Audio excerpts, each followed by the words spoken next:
Hey everybody, welcome to another video with Programming with Chris. And today I've got a video from my Twitch stream, and in this video what we do is we start building a new just kind of toy repository. And in this case what we're doing is we're playing with some of the code that I had from a long time ago, where we were taking in text input and processing it, running it through some recurrent neural networks, and then using it to generate text from the weights that were learned in the neural networks. And in this case, we're changing what we had from before to be character based instead of word based. I go through some of this in the video, but I just want to explain it real quick. And yeah, so we're starting this new project. You're totally able to follow along if you're watching and you got PyCharm open. So feel free. You should come out with a decent toy repo if you do that. Also on my GitHub, I've also got the source code there if you'd like to download it as well. Yeah, so that's just wanted to introduce real quick before the VOD started, and yeah, enjoy. Thanks. So I got PyCharm open, and today I think what we're gonna do is we're gonna do the emergency button on this project that I was looking at yesterday, where we're going to rewrite it, but using a character-based generation instead of a word-based generation. So instead of using sequences of words to predict the next word, we will use a sequence of characters. So, mostly just because I want to see how well that does. I'm curious because it's very possible that we just don't actually have enough data to support this, and we'll find out along the way. But the important part really is that we're going to build this together. I'm going to show every little decision, and if you've never done TensorFlow stuff, if you've never done RNNs, or text processing in machine learning, there's a very good chance you will learn something. So, and that's the goal here. So what I created a new repo called wordgen with char. Char is in character, not Charlie, my dog. And that repo, like I said, is below the stream. Only thing in that repo right now is this main hello world. I also pulled in the genfig source here. And the reason I did that is so I could see it over here as we type, because a lot of this code is going to be very similar. For instance, the way I read in the file and do the file work, that's, there's not much to that. It's going to be the same. So I've got this on the right-hand side just to look at while we type, because I just want to remember what I did then, because there's a good chance it's worth remembering. So, okay. So let's double check we can run this. If you're new to PyCharm or IntelliJ stuff, or actually most IDEs, Control F5 will run in debug mode, I believe. This says Shift F9, but Control F5 definitely works. Well, let me try Shift F9. That's cool. Huh. Yeah, look at that. What if I just press F5? Nope. Control F5? Interesting. Okay, that must be a secondary keyboard shortcut. But anyways, I use Control F5 because that's what I use in Visual Studio. Oh, you know what? Actually, let me mark this real quick, because I'm going to cut this VOD and make it into a YouTube video. So let me mark this.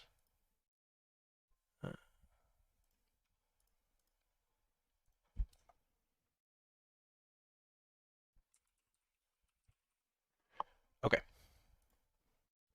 All right, added a marker. Okay. So, as I was saying, we are going to rewrite genfig as a character-based processing instead of word-based.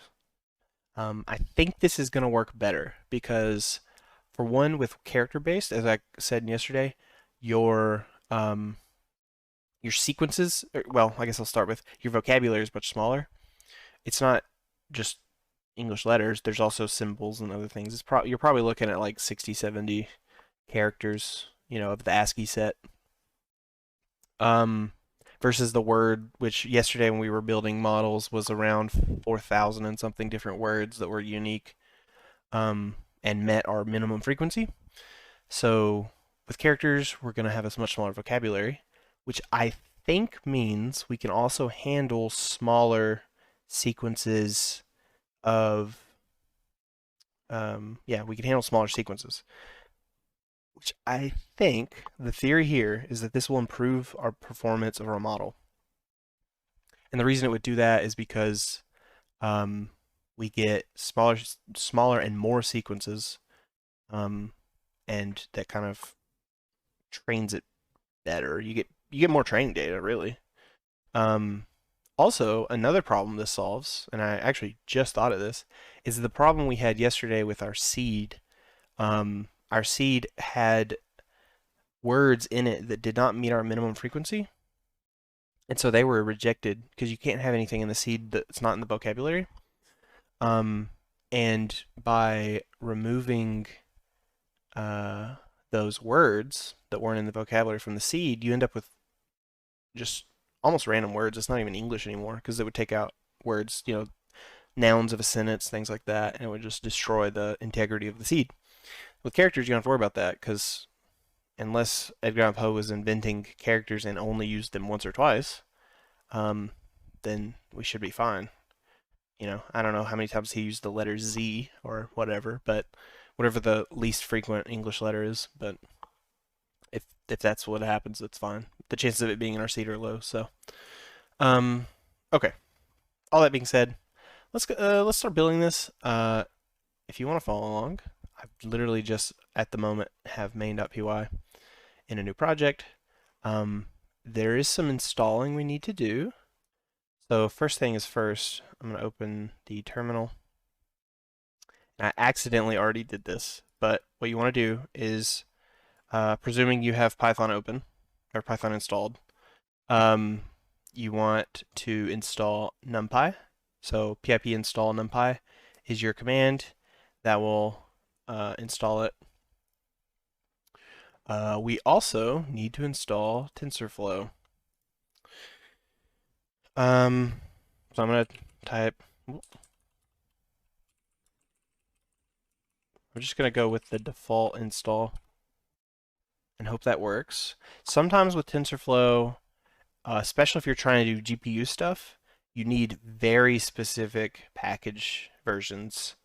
For instance, I know that the certain versions of TensorFlow require certain versions of a CUDA DLL install, and if you don't have the correct ones, it's just not going to work.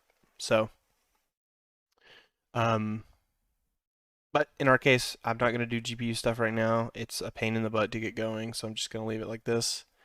And we have... complaining about my flat buffers. That's rude. But no, I think... don't know what's up with that. Okay, so we need... I'm going to click this. I believe it's going to pull it in or like force it to rebuild or something. The pip install, I've noticed, and I'll just preface this by saying I'm not a Python expert. This is not what I do professionally. But the pip install stuff, I've noticed that when you do it, PyCharm doesn't necessarily pick it up immediately. It might take some time to pull it in, or maybe you have to click this. I don't know. Oh, it's installing package TensorFlow. Okay, so we're on our way. And I think that might be it. Model, config, clean, generate. Yeah, I think TensorFlow install takes care of keras too. Yep. So we will have everything we need at that point once TensorFlow is installed. Okay, so NumPy and TensorFlow, those are the two big ones. Everything else I believe is built-in Python stuff.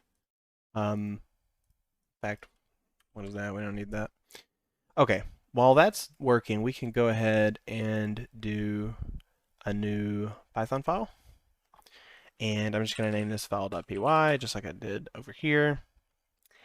And I'm actually just going to copy this, I think. Wait, what is it complaining about here? Hello?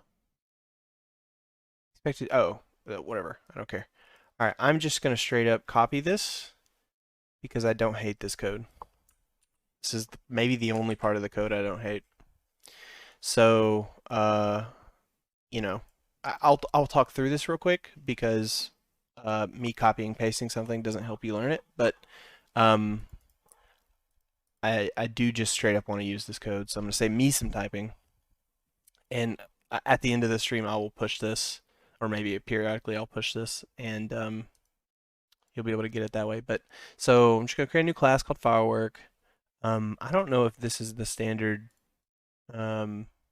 capitalization for Python classes. Don't really care either. If you know, sound off in the chat, but whatever. Story limit and start point. Do we even use those actually? Okay, there's story limit, but I don't. That doesn't matter. Start point. Do we use that? I don't think so. I think at one point I was using that to cut off the first X number of words in the data because I was trying to cut off like here's the Project Gutenberg stuff. Edgar Allan Poe was great or whatever. I was trying to cut that stuff off. So I'm gonna go ahead and delete that. Story limit, I'll just leave. Doesn't matter. Okay, so we're gonna create a function called read by author. We're gonna take in an author name. We're gonna initialize a new text array. And so for every file name in the fiction directory, which we do not have, so I'll just create that new directory, call it fiction. And also while we're here, I'm going to pull in the going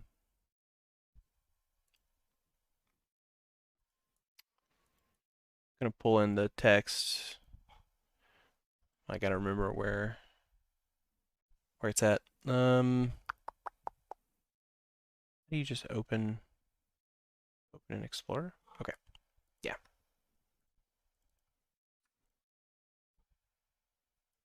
Okay.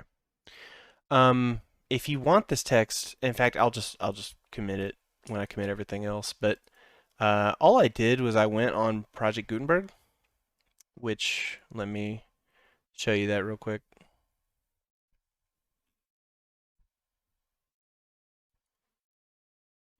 Switch scenes. Okay.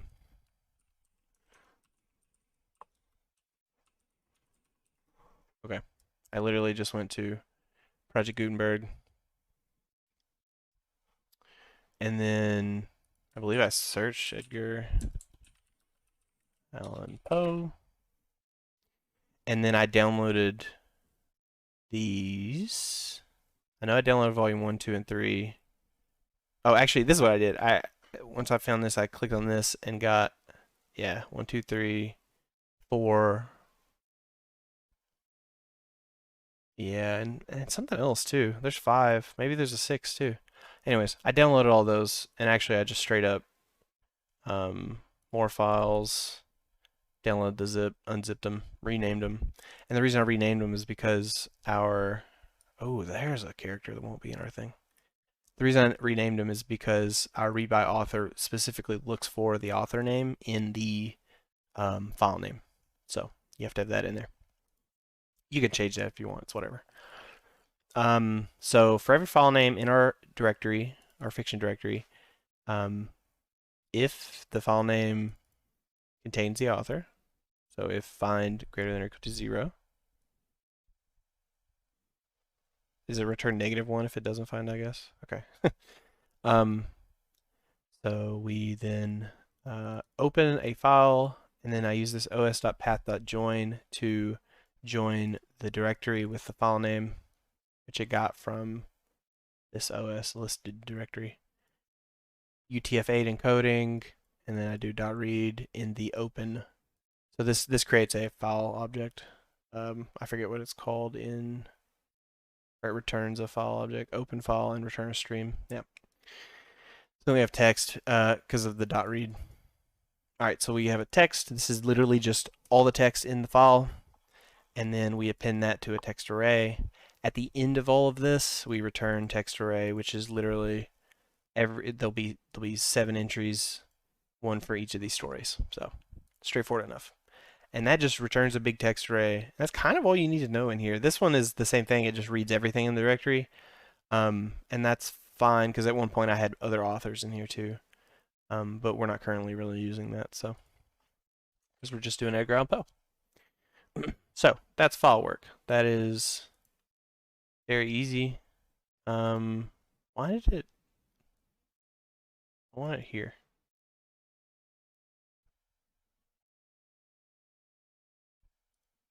Actually, let me make a source directory. I don't like what it's trying to do here. Hello? Make a directory? What is happening? Okay. That was strange. So I'm just gonna make a source directory and we're gonna put main. Yep. And we're gonna put our file, which for some reason was created in here, in there. Yep. Okay. So now we have these. I'll go ahead and push file in case anybody wants it.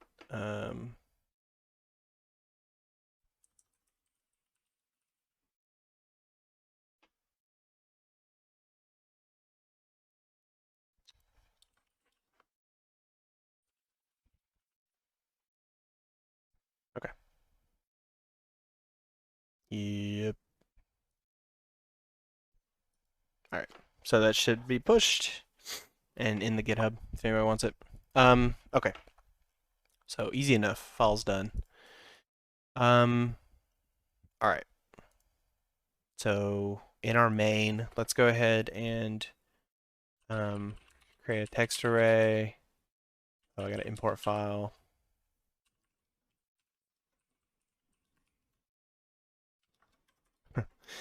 I cannot stress how much it bothers me that there are not termination symbols at the end of statements. It just Python's so whack, man. Text array. What was it? It was file work dot read by author.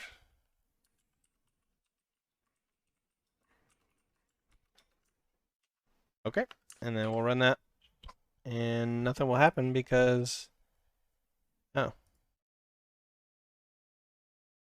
wait, really?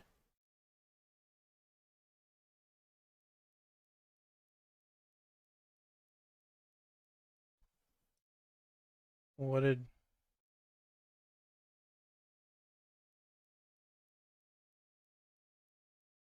you really can't do that? Okay, or do I need this? Is that one? Dude, Python sucks. um, okay, now we're cannot find fiction. Really?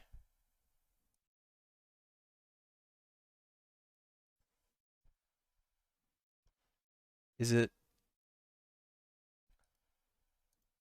Because we're inside. Hmm. Oh, you know what? Actually, because it's saying source/file, I'm wondering if it's actually running from the higher directory. So let's just try this. Okay, this is why you run it every step of the way. All right, there we go. Yeah, even though main is in source in the source folder, so it's file, for some reason it's executing from the top level source. It did not do that on my last project, so I don't know why it's doing that, but it is what it is. All right, so we've got our array of text. In fact, let me show you exactly what's contained in there.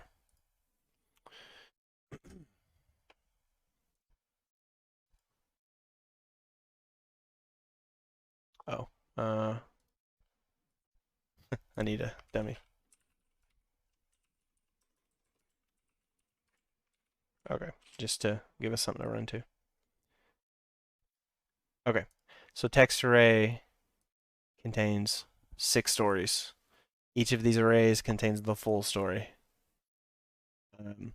the new line characters and all. So it's our 6 fiction things. So, all right.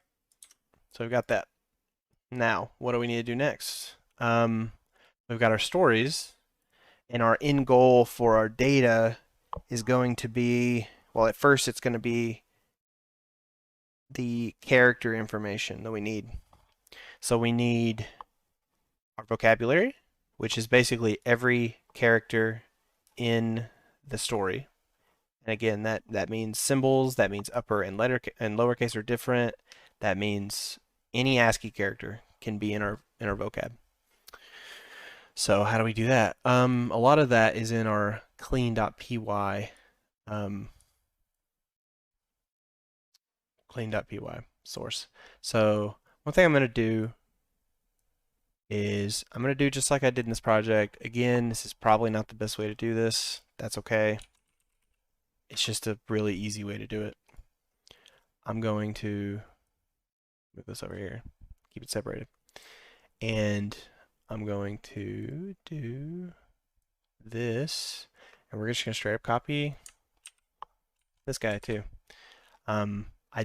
This is not going to be our exact stuff we use, but it's going to be close. So we can close out of that. All right, because we're going to need it when we create clean. So we're going to create clean again. This would be a good time to refactor this stuff and make it make more sense. But we've got an end goal, and I'd rather get to the end goal than spend the time talking about, like, here's what we need. I don't know, but a bunch of design decisions basically. If you get caught up in that kind of stuff, you really can, get bogged down in it and just not get far enough. Though I do think at some point there does become a point in a programmer's journey where you really should stop and think about source design stuff more. Source architecture, design, object-oriented design is very important if you're trying to build large applications. And for this thing, which is like 7 pieces of source or whatever, it's not a big deal.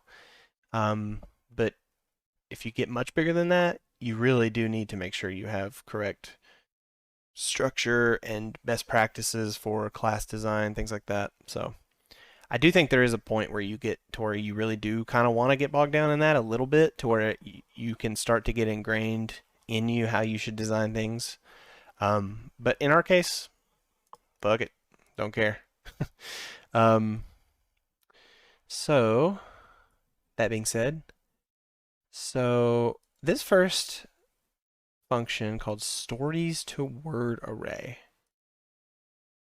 So let's look at where this is used.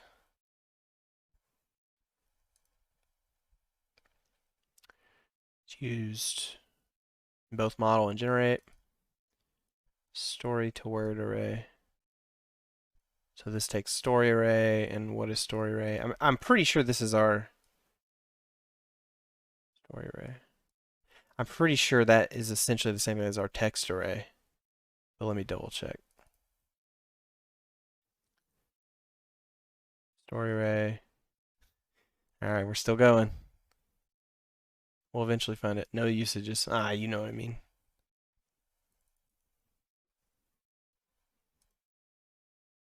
Yep. Now, where are the usages again? Story array is read by author. Yeah. So story array is the same thing. So stories to word array. We don't want that. We want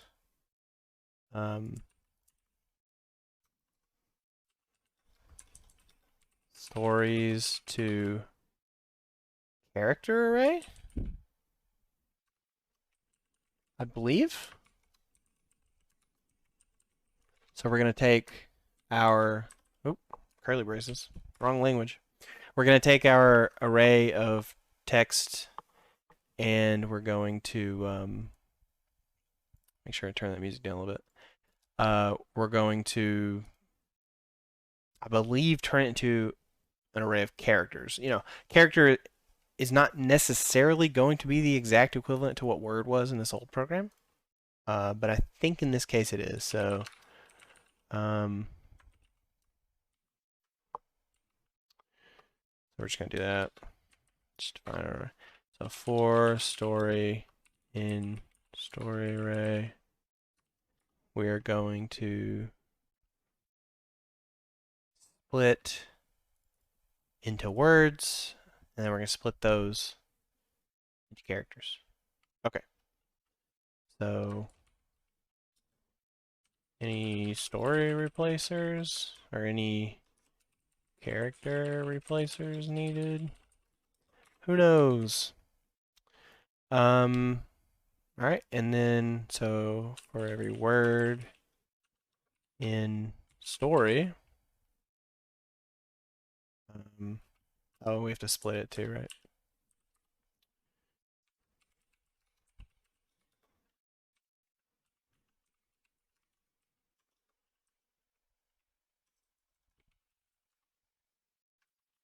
Okay, and then from here we can split each word into characters.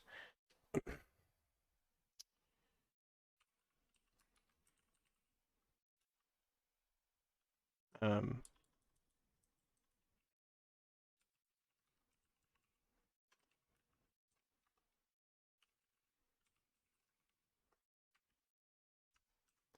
okay, does string dot split actually give you characters in Python? Let me look it up.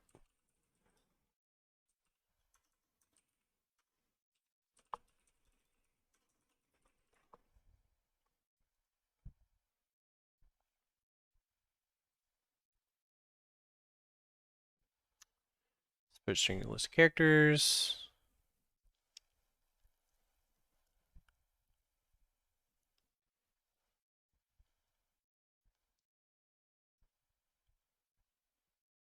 Oh, okay. Yeah, I think so.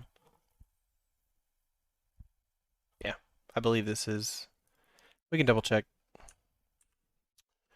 So let me.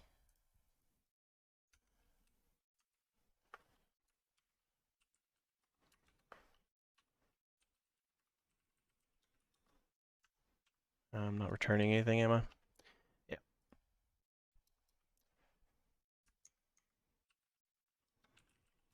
Okay, we'll just start with here.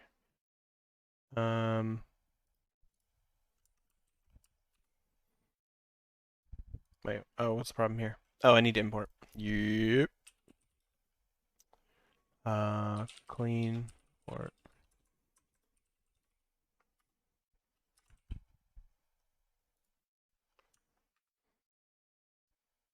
Okay. So char array. Let's make sure. No, that's not what I thought it was. Yeah, these are words. So do we need to do split word? Right? What is that from?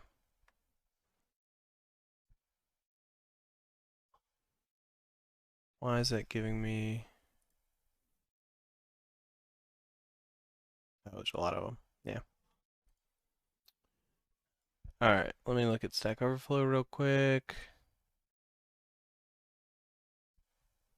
Oh, you can use the list constructor. Okay.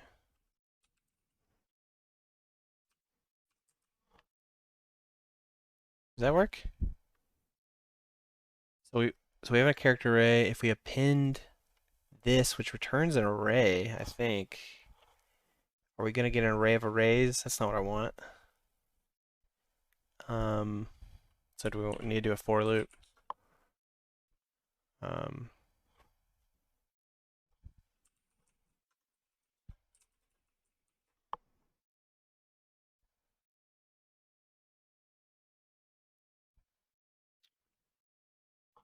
Yeah, I can just do this.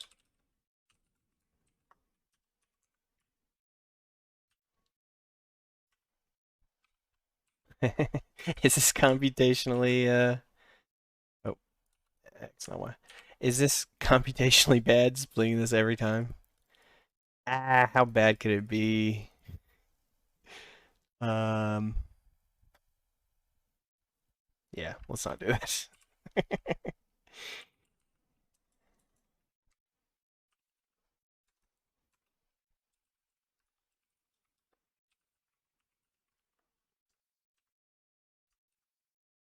All right. There's probably a much cleaner way to do this. I suck at Python. Okay. So this definitely should give us our array of characters, or it's gonna blow up. List indices must be integers, or oh, this is giving me letters. Oh, let's do that then.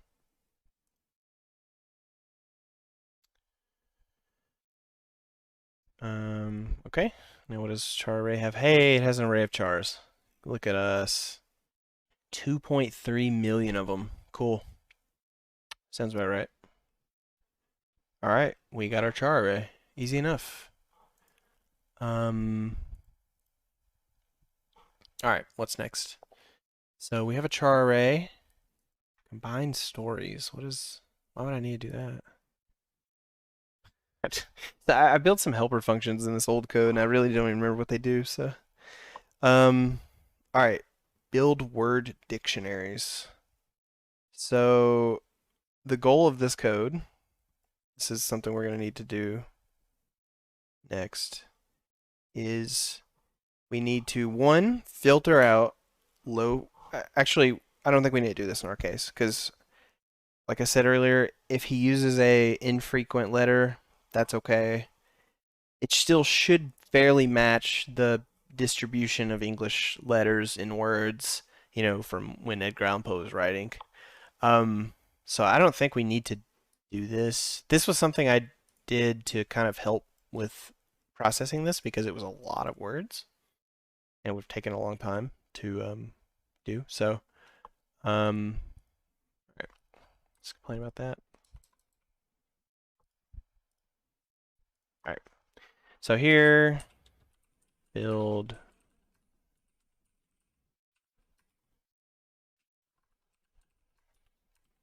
Okay.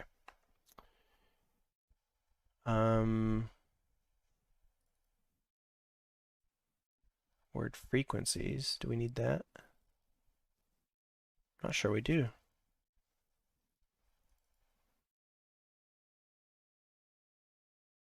All right. Yeah, I don't think we need any of that code. So this was filtering them out with set. Yep, we don't need to do that. All right, so we do need to do this part to the point where I will do this. No, I don't need to do that. I just literally need this. Wow, this is a lot quicker. All right, so this will be char indices, and then this will be indices char, and it's just named that because one, it's a dictionary, and so char being the first, it's a dictionary of chars to indices, meaning you look up a char and it gives you the indice, and the vice versa. You look up an indice and it gives you a char. And you need to do that for a reason we'll show in a moment.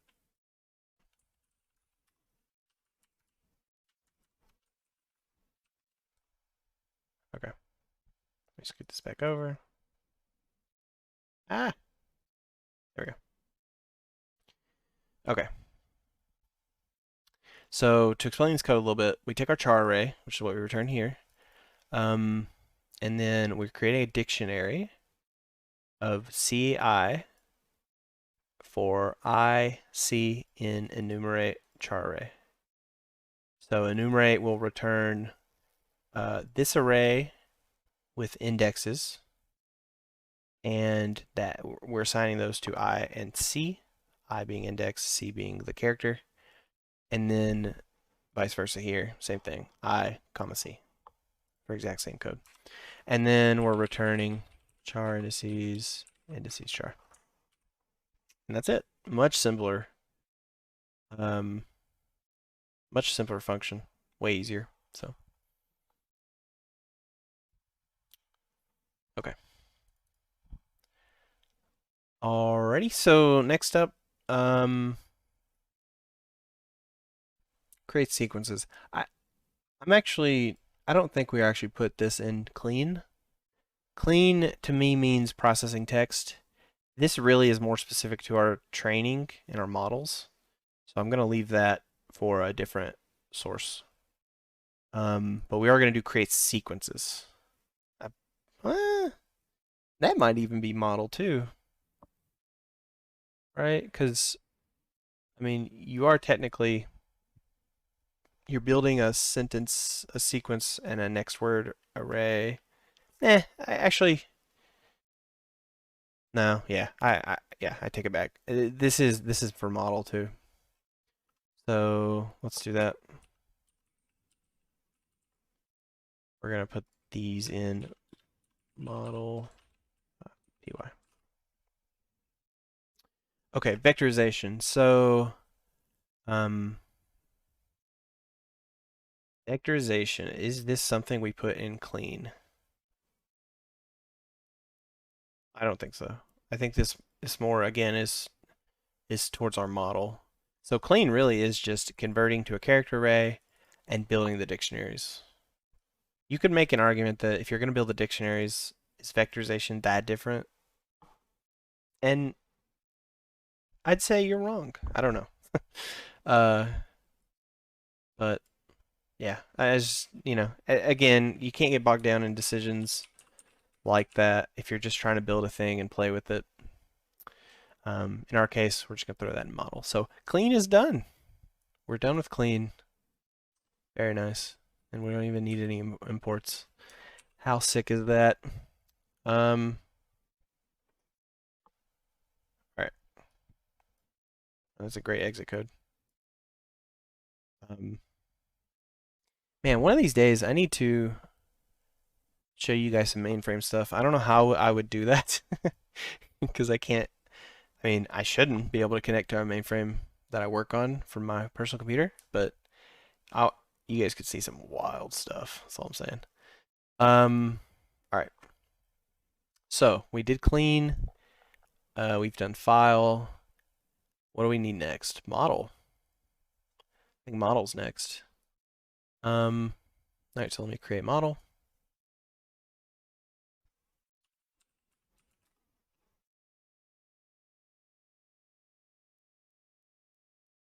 Okay. Model's a big boy. It's going to be even bigger this time. Wait, why does it say from model imports? What?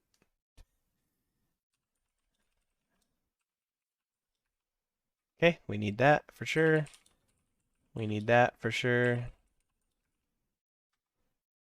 Gonna import TensorFlow as TF just to shorten it. We need Numpy. We'll definitely need that as well. Okay. So, what is the logical first step in this code?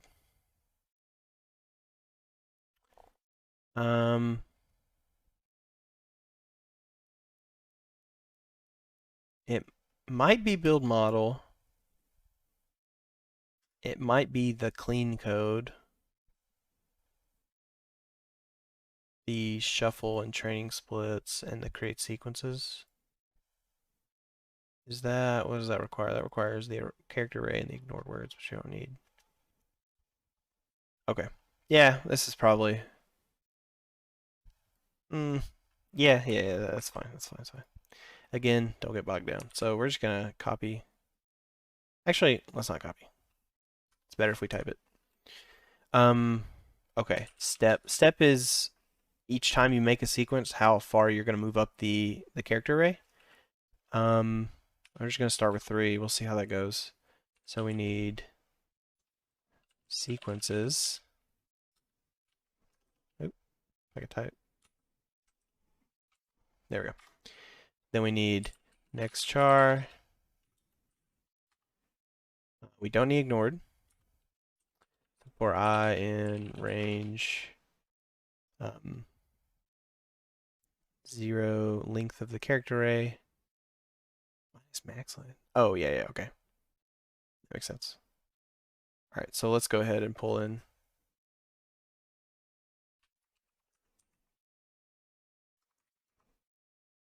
just to have. Um,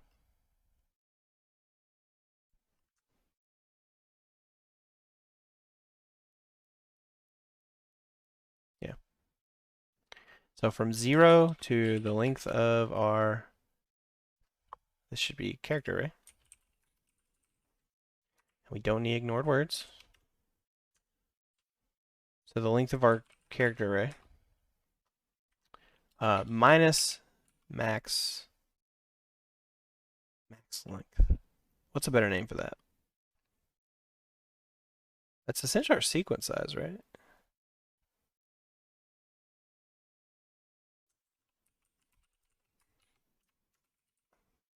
Yeah, I'm going to change that. More descriptive, I think. We'll see. And then step. And so we're gonna, it's a for loop. We're gonna loop through that by step from 0 to the length of the character array minus the sequence size, and that's only so you don't hit the outer bounds, because you need at least the 50. In fact, do you need the 50 minus 1? I don't think so, but let's see when we get there. Why are you squiggling me? Indent expected. Huh? Dude, I hate Python so much. What do you mean indent expected? Is it this? This is what it means. So if the length of the set of word array splice I through I plus maximum plus 1 intersect ignored words equals 0. Oh, okay. That's determining if it's an ignored word. We don't need that. All right, cool, wonderful, because I didn't want to have to explain all that. All right. So we literally just want sequences dot append char array from I through I plus maximum plus 1. Right. Okay. Yeah. So we want to splice from I. So if you're not familiar with Python splicing, it's literally basically take this character array, take it from position I, and cut out from that to the second you give it. Plus 1, and that's it. So we literally just want to append to sequence an array, and it's an array, it's from character array from position I through position I plus sequence size plus 1. And we're going to pin that to sequences. So sequences is a two-dimensional array, and each column, row, however you think of it, each of the first position, or the first, how you talk about a two-dimensional array, will be an array of characters. So each sequence. So that's the sequence. And then for next char of that sequence, we append char array I plus sequence size. Right? So wait, sorry, this is not plus 1, is it? It's just that. Yeah, that's better. Okay. So yeah, from I plus sequence size, and then next char would be I plus sequence size. Which, remember this is 0 based, so it's going to be the one after that. And we can double check that, as we should, because we're working on this code. So let me just in main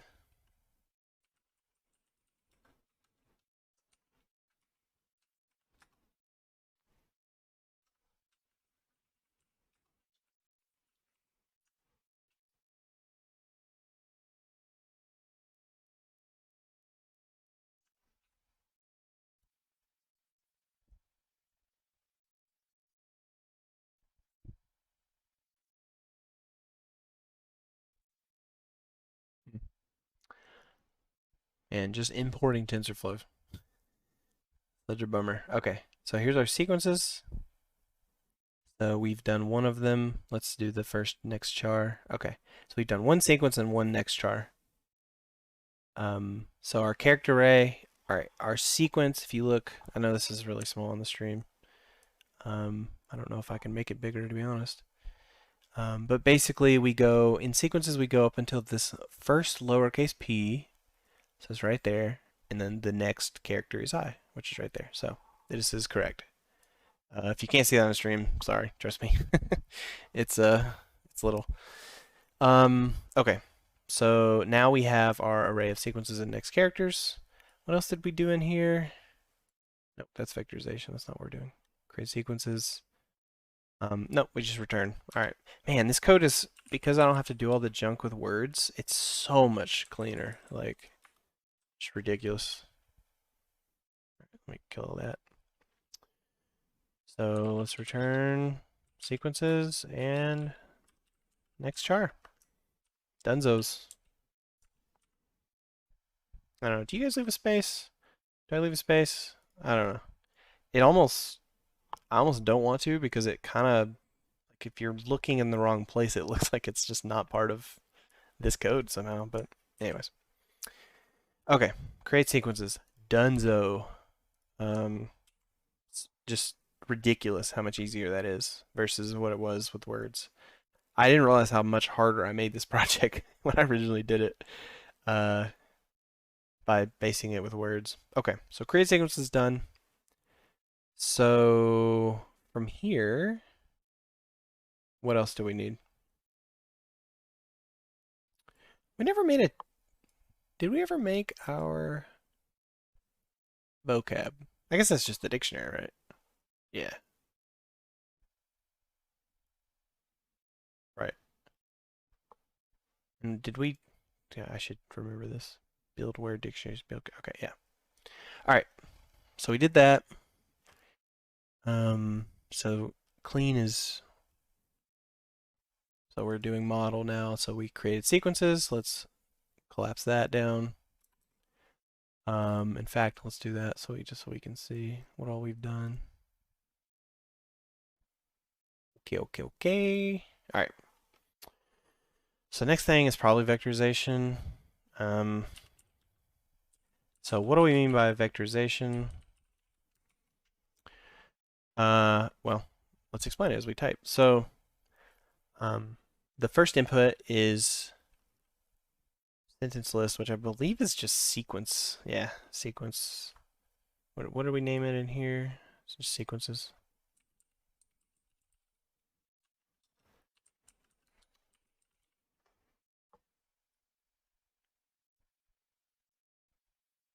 Yeah. No, not next words. Next char. All right, I'm gonna put the word array, so someone reading this knows it's an array. And then, what do we need batch size for? Okay, I'm gonna trust my old self and put that, and then we may take it out in a moment. In the word array, so that's character array, and then word indices.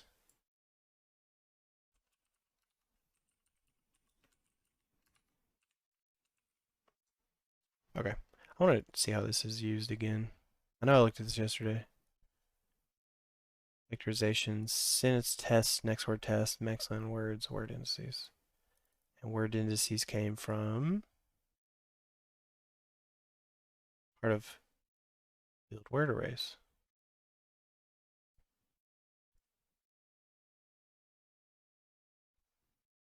Which we changed to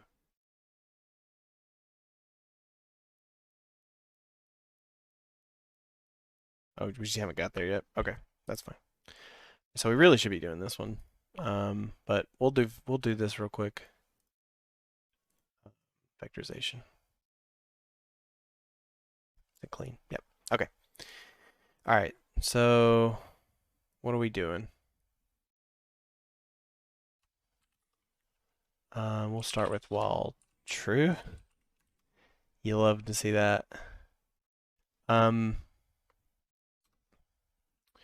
x equals np dot zeros. So we have to create two arrays, two Numpy arrays specifically. And what's in these arrays? So they are of size. Well, they're going to be all zeros. That's what this function does. It just creates an array of zeros, and they're going to be of size, batch size, sequence size, length of our character array, and they're going to be type Boolean, np.boolean. Okay, so we're going to do that. Batch size, sequence size,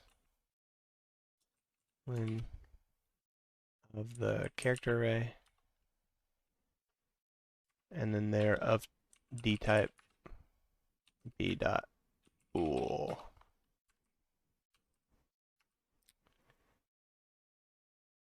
And it's almost the same. So from what I remember, this has been a while, but there's kind of a part to this that is not explained well, but there's dummy stuff in here, I think, where you don't actually care about like this part of the data of these arrays. You only want this part or something to that effect. We'll figure that out when we get there. I just vaguely remember that, but I remember there being dummy data, and these arrays are much bigger than they really should be or have to be. But anyways, okay. So we did that. What is it complaining about? Okay. So we got our x and y. So for I in range batch size. So we got some looping going on for t c in enumerate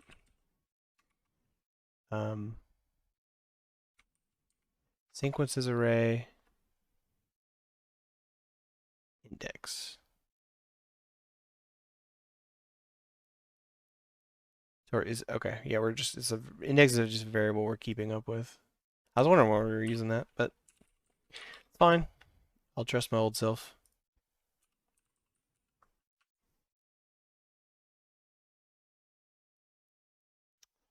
Okay. Oop. Easy enough. So we're gonna enumerate sequences array at index. So if you remember, sequences array is an array of arrays. The first index will be the first sequence, and for every t, meaning the index of that sequence of each part of that sequence, so that'll go up to 50, and c, which is the values of those sequences. We're gonna go through those, and then we're gonna populate x I t. Remember, three-dimensional array. Char indices of c equals 1. So this is our x data, okay? And basically, remember x is a giant array of zeros. And what we want to do, we want to set the ones. We're going to set certain positions in x to 1. Basically it's a big bit. We're gonna flip a specific bit on the x array, which again is all zeros. We're gonna flip a specific bit at a specific position to 1. And what that's gonna tell the model is that is the character that was found. Okay. So, if you know anything about neural networks, it's all math. Everything has to be broken down into math. There's different ways you can do that. You can, well, in our case, we're gonna specifically flip it to bits. We're gonna flip a specific bit in this gigantic array, and it's gonna tell the model. It's gonna pass a model this array of bits, and they're gonna be turned on or they're gonna be turned off. And the model is gonna learn which ones should be turned on, which ones should be turned off. So for the first 50 bits we give it that are turned on in this gigantic array, it's going to learn what that looks like, what that sequence of on and off bits looks like, and it's going to use that to learn what the next bit should be, the y value. Is this making sense? So this neural network learns by taking in these bits, using it to predict the next bit. It's not a bit, it's a character, but it's represented as bits in an array. So X is our sequences, Y is going to be our next words. So we flip the bit, and we're going to do that for everything in sequence array index.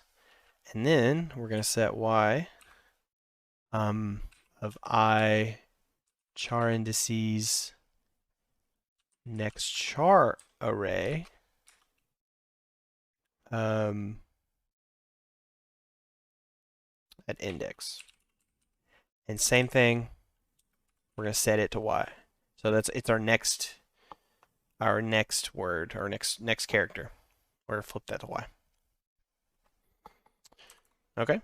And then still inside of our loops, we're going to increment index. There's no way there's not a, is that true? Python increment operator. There's no way there's not a,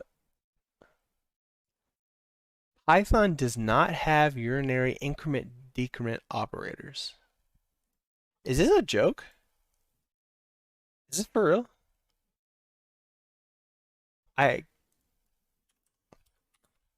Why do you people use this?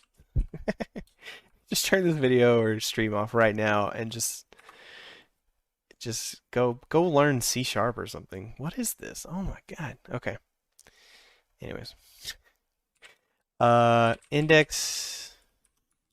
So if our index is equal to the length of the sequence array, then we want to set it back down to 0. And when do we exit our... Okay, we exit our while loop when we yield. Wait, why are we doing that in a while loop?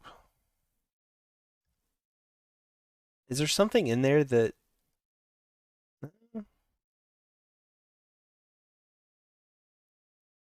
Maybe I'm just not familiar with the yield keyword.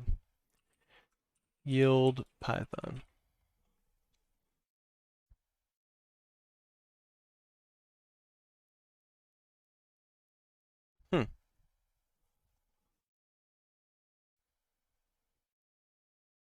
Are we yielding? We're just yielding over and over until we get... Oh, okay. That's kind of cool. All right, Python, I take back what I said. That's kind of neat. So we're building these arrays each time. We're looping through here, and we're doing it until we've exhausted something. I don't know. Maybe it needs to be set up that way because of TensorFlow. I don't know. All right, well, I'll trust my old self on this one. Just say we're going to call that a vectorization function.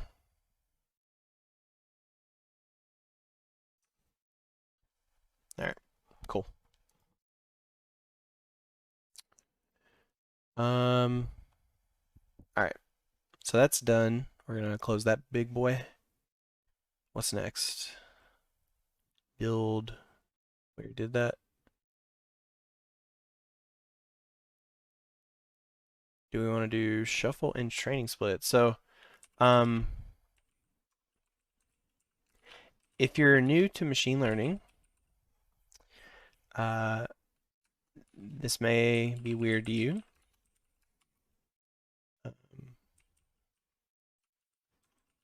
Sorry, I think while I type.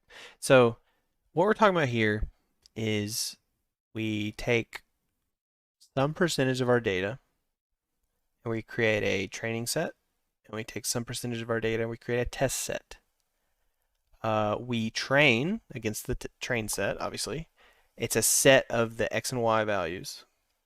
And then once we're done training, the model uses the test set to test itself. And that's how it actually determines the accuracy values when it builds, things like that. You know, you can play with these numbers. It's one of many parts that you can play with in terms of tweaking models. How big your training set is, how big your test set is. that kind of thing. And we will probably tweak it a bit. So what do we pass it? We passed it sentences original, whatever that is. Labels original. Okay, that's got to be sequence array, and labels. It's got to be next char array, right? That's got to be what that means. Do we need this?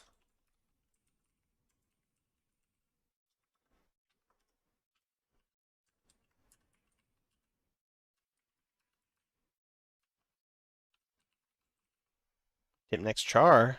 Wait a minute. I must have got this from somewhere. For I in np.random permutation, the length of the sequence array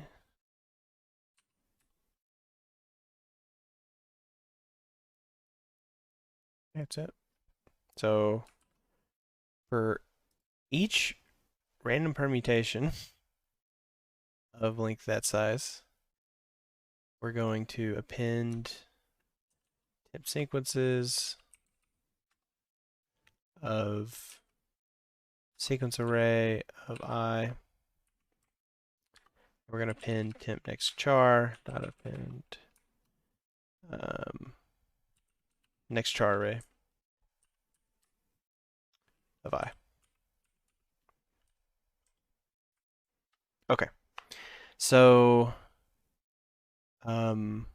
yeah, basically I forget exactly what random permutation returns, but I believe it actually is legit. Just kind of giving us random numbers basically of between size 0 and this. And then we're picking random sequences and their next characters into these arrays. Okay, so from there we have this cut index equals an integer length sequence array times, I see, okay. 1 minus percentage test divided by 100. Okay. Percentage test needs to be passed or defaulted.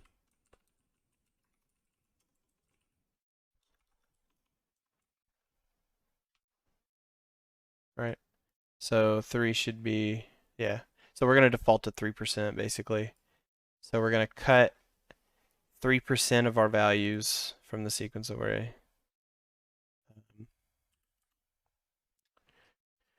Okay, so x train, x test equals temp sequences, cut index, and then temp sequences, cut index. Is that right?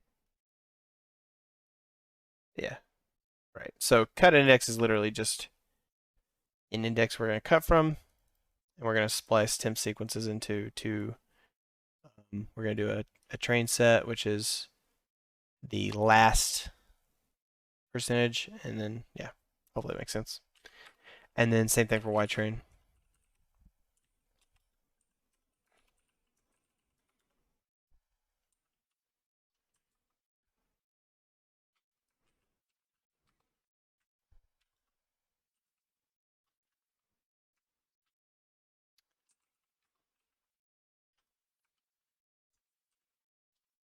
Okay. And yeah, we can throw this in there.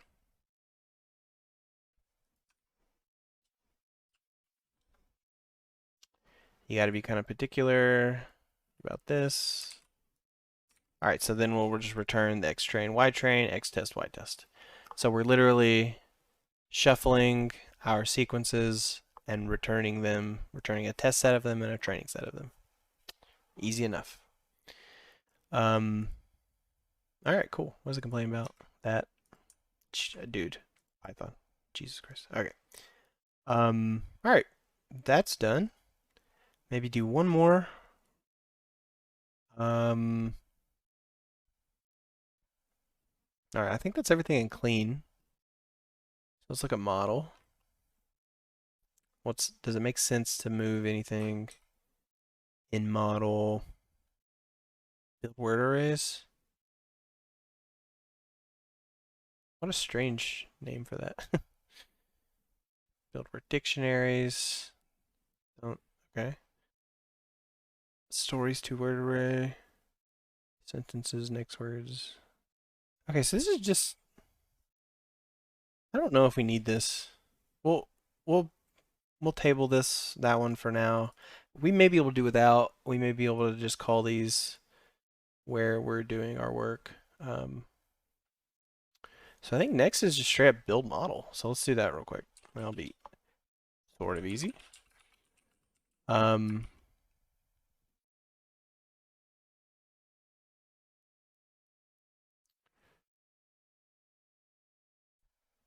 so what size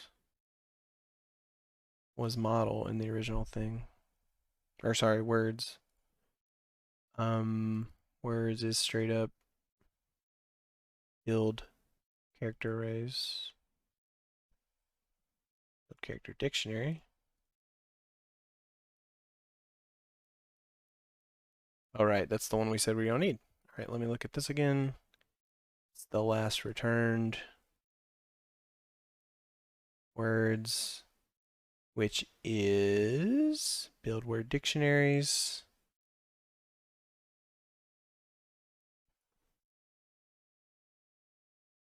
Build character dictionaries.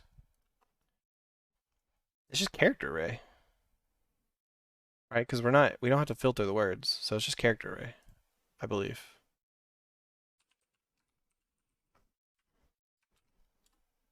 Okay, we'll start with that.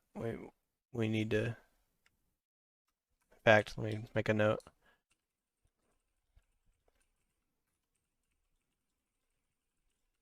I think it's correct, but I will forget. And if we end up debugging stuff, I want to be able to remember that. So, all right, so we're gonna make a new model.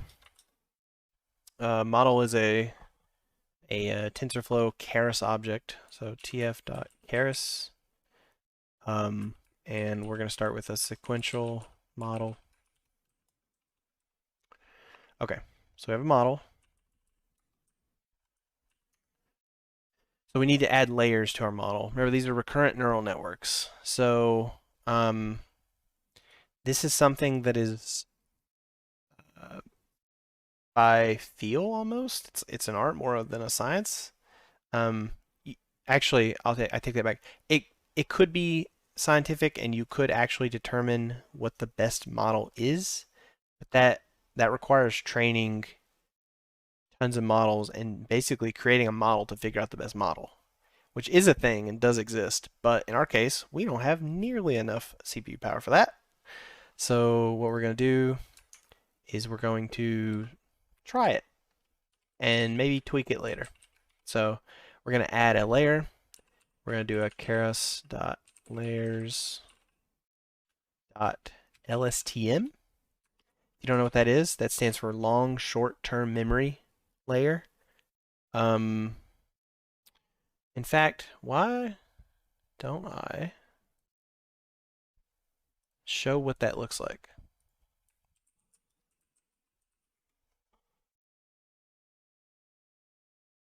Let me find a good diagram online real quick.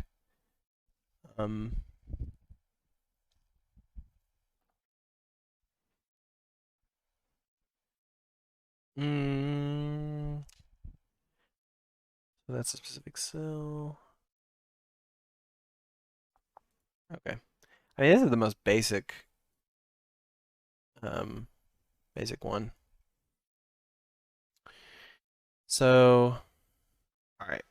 If you're not familiar with neural networks, actually, you know what? Here's a better one. We'll use this. So, there's always an input and output, and there's weights. And the weights are what get changed over time based on the input and the feedback from the training. Okay, it's recurrent because inputs go in, and then outputs happen, and then the outputs get fed back into the neural network. And in our case, for these LSTM cells, the inputs come in, there's gates, there's an output gate, and then there's a forget gate, which specifically forgets some data. There's a lot of math behind what's going on right here. But in general, I mean, this is the classic example of what a LSTM looks like, and these are certain activations. That's probably about as far as we'll go into it. At some point, I might talk about the math behind it, but that would take a minute, so we're gonna not do that for now. Okay. So, anyways, and we're gonna do LSTM layers. LSTMs are really good for text because the way they function operates really well with how we structure our speech. So we're going to do 128 nodes, and our input shape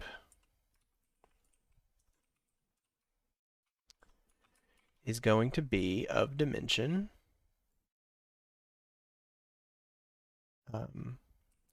sequence size, and then length of our character array. Okay, so that's what our input's going to look like. Essentially our x, right? And then from there, we have activation function, and then I'll talk about this in a minute. We're just going to use a ReLu activation function. I talked about that a couple days ago, but there's different activation functions. They all sort of operate in similar ways. It's what it is. And you can go into that math too again. And then we're going to do this for now, just so I can talk about it. So what this means, basically, it returns. Basically, it's this Boolean you can set in these layers, and we need it to return sequences because the next layer we're passing it to is also an LSTM. So if we don't do that, the output shape looks incorrect, because an LSTM will take an input shape and then it modifies the output shape, and we actually need it to pass the exact same thing out. So our next LSTM also gets the same input shape. So you need return sequences equal true if you're going to be passing to another LSTM. If you're passing to a dense layer, for instance, you don't need that, because a dense layer takes in what an LSTM passes out normally. So I'm going to Control D to duplicate that line, because we're just going to do another one, and this time we'll take return sequences off. Okay, so we're going to do 2 LSTM layers, and we'll see how that works. We may come in and tweak this, and then we're going to do this dense layer. A dense layer is like the default layer that there's not much going on. It's just a dense layer of nodes with weights that learn over time. It's very simple. So there's not all this logic and forget gates and stuff like that. So we want that, and then we also do want an activation function. What's the syntax? We'll just do softmax. We'll just straight up take what we were using before, and then we return model, right? Yep. Okay. So hey, you have built your first TensorFlow recurrent neural network. Pretty cool. I'm actually going to call a stream pretty soon, but in the next time, when we continue on building this, we'll actually get going on the training of the model. We'll look at how that works, and we'll probably finish this out. We got fairly far today. I know it's a lot, and if you're new to all this stuff, it may be a little confusing still, but hopefully some of that helped, and you're kind of maybe seeing how we're going to get there. The finished product will make more sense than I think at this stopping point now. The finished product, you really do see how we get from English text to machine readable arrays to models that take them in, spit out output, and then we use that output to then predict, you know, given a seed of data, we then predict the next character and then the next character and then the next character, and then you end up with words. So that's the goal. But okay, so we're gonna call it for now. In the next video, we'll finish this out and we'll start training and we'll see what that looks like. So.